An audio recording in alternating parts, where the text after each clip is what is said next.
Alright, how to play black metal. So I was playing some power chords there.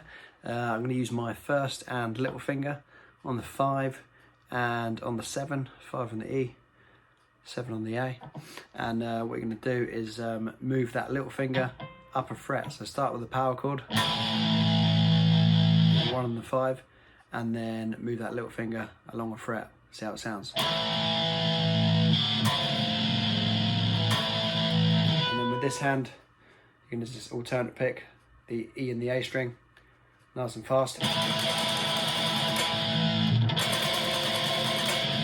So let's see how it sounds. I'm just going to randomly move around the neck. Yeah, good way to just experiment with some black metal riffs.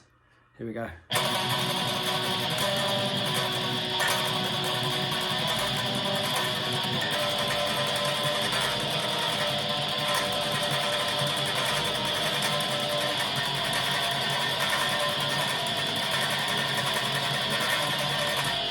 And of course you can separate those two notes as well.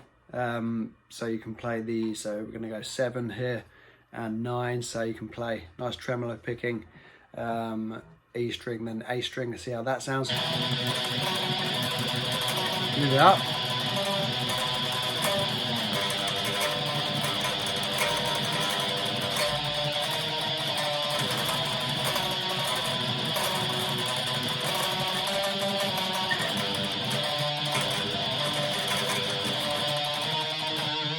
See what you come up with.